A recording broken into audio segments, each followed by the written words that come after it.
Sasa kuna mambo mengi katika Uislamu yamezushwa, mambo mengi yameletwa na watu wanayofanyia ibada, na miongoni mwa mambo ambayo yamezushwa ni bid'a ya uzushi ambao unafanyika katika huu mwezi wa Shaaban, alihtifalu binisfi lailatin min Shaaban, watu kusherekea nusu ya mwezi wa Shaaban. Ikiingia nusu ya mwezi wa Shaaban, ule usiku wake watu wanauhuisha kwa ibada, kwa sherehe mbalimbali, kwa kudhania kwamba kuna ubora maalum katika huu mwezi, katika nusu ya mwezi wa Shaaban.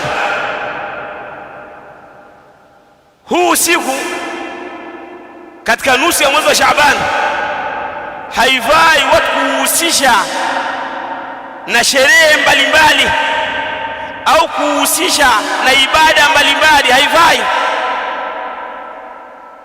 kwa sababu asili ya ibada ni kuzichukua katika Qur'ani na Sunna na katika mafundisho ya masahaba wa Mtume Muhammad sallallahu alaihi wasallam. Huko ndo tunachukua ibada.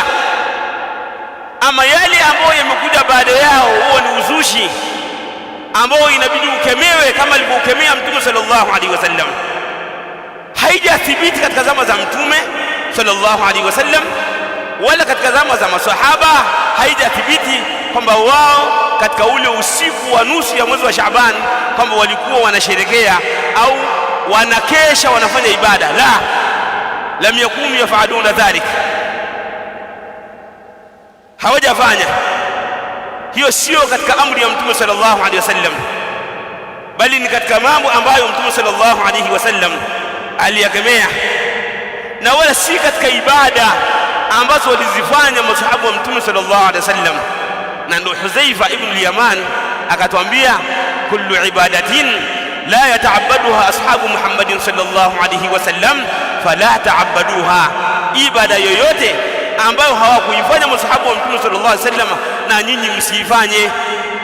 Tukitazama kwenye ibada zao walizozifanya masahaba, hatukuti kwamba walisherekea usiku wa nusu wa mwezi wa Shaaban. Hawakusherekea, hawakufanya. Kwa hiyo na sisi tusifanye jambo hilo,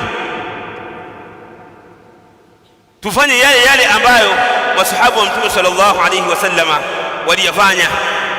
Ikiwa tumefanya hivyo, basi tutakuwa katika hali iliyokuwa nzuri na tutakuwa ni wenye kuhaidiwa yale ambayo wamehaidiwa masahaba wa Mtume sallallahu alaihi wasallam, kwa sababu wao yale waliyofanya ndiyo ambayo yameridhiwa na Allah na ndiyo yaliyoridhiwa na Mtume sallallahu alaihi wa ala alihi wasallam.